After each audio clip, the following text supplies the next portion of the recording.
Welcome to Snohomish, Washington.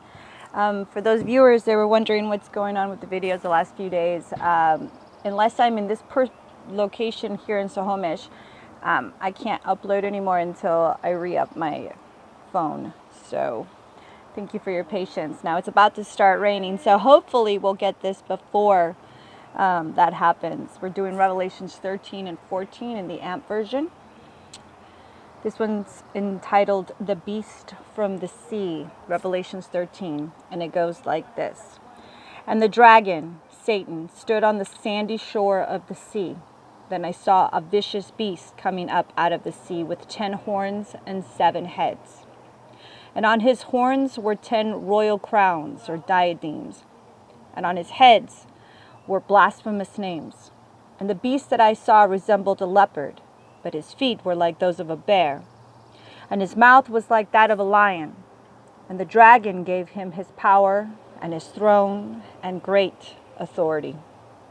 I saw one of his heads, which seemed to have a fatal wound, but his fatal wound was healed, and the entire earth followed after the beast in amazement. They fell down and worshipped the dragon because he gave his authority to the beast. They also worshipped the beast, saying, quote, "Who is like as great as the beast? And who is able to wage war against him?" ? And the beast was given a mouth, the power of speech, uttering great things and arrogant and blasphemous words. And he was given freedom and authority to act and to do as he pleased for 42 months. That's 3.5 years. And he opened his mouth to speak blasphemies, abusive speech, slander against God, to blaspheme his name and his tabernacle and those who live in heaven. He was also permitted to wage war against the saints, that's God's people, and to overcome them, and authority and power over every tribe and people and language and nation. All the inhabitants of the earth will fall down and worship him, everyone whose name has not been written since the foundation of the world in the book of life of the Lamb, who has been slain as a willing sacrifice. If anyone has an ear, let him hear. If anyone is destined for captivity, he will go into captivity.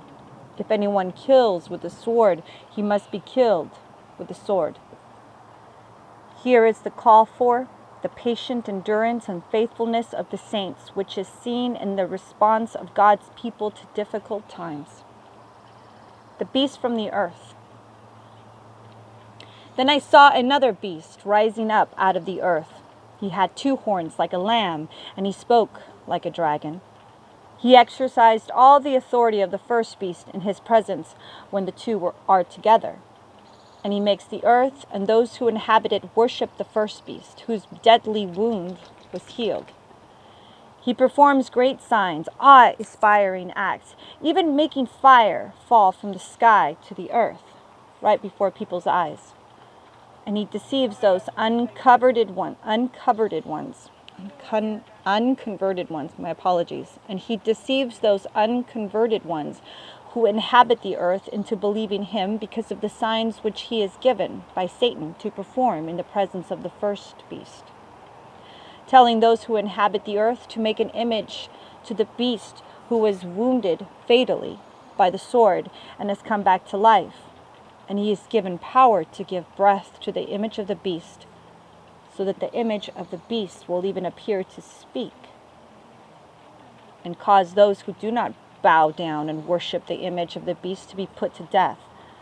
Also, he compels all, the small and the great, and the rich and the poor, and the freemen and the slaves, to be given a mark on their right hand or on their forehead, signifying allegiance to the beast, and that no one will be able to buy or sell except the one who has the mark, either the name of the beast or the number of his name. He is wisdom. Let the person who has enough insight calculate the number of the beast, for it is the imperfect number of a man, and his number is 666. Revelations 14. The Lamb and the 144,000 on Mount Zion. Then I looked, and this is what I saw. The Lamb stood firmly established on Mount Zion, and with him 144,000, who had his name and his Father's name inscribed on their foreheads, signifying God's own possession. And I heard a voice from heaven like the sound of great waters and like the rumbling of mighty thunder, and the voice that I heard seemed like music and was like the sound of harpists playing on their harps, and they sang a new song before the throne of God and before the 4 living creatures and the elders. And no one could learn the song except the 144,000 who had been purchased, ransomed, redeemed from the earth. These are the ones who have not been defiled by relations with women, for they are celibate. These are the ones who follow the Lamb wherever he goes. These have been purchased and redeemed from among the men of Israel as the first fruits, sacrificed and set apart for special service for God and the Lamb. No lie was found in their mouth, for they are blameless, spotless, untainted, beyond reproach. The angel with the gospel. Then I saw another angel flying in mid-heaven with an external gospel, Then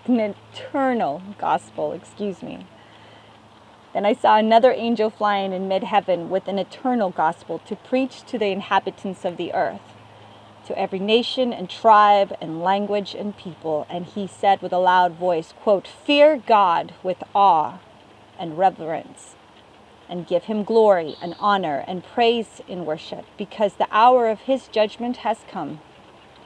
With all your heart worship him who created the heaven and the earth, the sea and the springs of water." Doom for proud Babylon is the next one here. Doom for proud Babylon.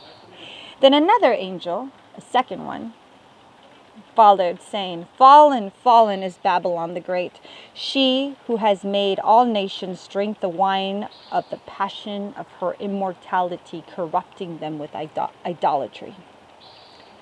Doom for worshippers of the beast. It's the next little chapter here.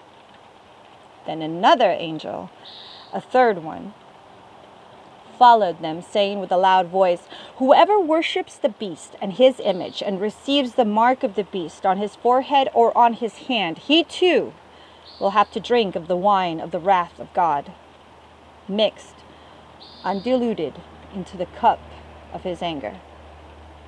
And he will be tormented with fire and brimstone, flaming sulfur in the presence of the holy angels." And my phone's acting up because it's getting wet. How funny. Un momento, por favor. Mixed, undiluted into the cup of his anger, and he will be tormented with fire and brimstone, that's flaming sulfur, in the presence of the holy angels and in the presence of the Lamb, Christ. And the smoke of their torment ascends forever and ever, and they have no rest day and night, those who worship the beast and his image, and whosoever receive the mark of his name. Here is encouragement for the steadfast endurance of the saints, that's God's people, those who habitually keep God's commandments and their faith in Yeshua. Then I heard the distinct words of a voice from heaven saying, "Right, blessed, happy, prosperous to be admired are the dead who die in the Lord from now on.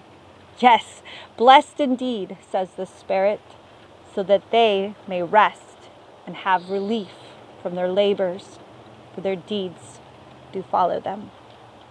The reapers. Again I looked, and this is what I saw: a white cloud, and sitting on the cloud was one like the Son of Man, with the crown of gold on his head and a sharp sickle of swift judgment on his hand. And another angel came out of the temple, calling with a loud voice to him who was sitting upon the cloud, quote, "Put in your sickle and reap at once, for the hour to reap in judgment has arrived, because the earth's harvest is fully ripened." so, he who was sitting on the cloud cast his sickle over the earth, and the earth was reaped, was judged. Then another angel came out of the temple, the sanctuary in heaven, and he also had a sharp sickle. And another angel came from the altar, the one who had the power over fire, and he called with a loud voice to him who had the sharp sickle, saying, quote, "Put in your sharp sickle and reap the clusters of grapes from the wine of the earth, because her grapes are ripe for judgment." So the angel swung his sickle to the earth and harvested the grapevine of the earth and threw the grapes into the great winepress of the wrath and indignation of God as judgment of the rebellious world. And the grapes in the winepress were trampled and crushed outside the city, and blood poured from the winepress, reaching up to the horses' bridles for a distance of 1,600 stadia. That's Stadia. And we'll, wow, did you hear that? Now, thunder is coming, the rain is here. I love you very much, and we will, if I can get my phone to start working. Yeah, buddy. We'll be doing 15 and 16 tomorrow. Love you guys. Hopefully tomorrow, if I'm back here at this Wi-Fi location tomorrow. Love you guys. Bye.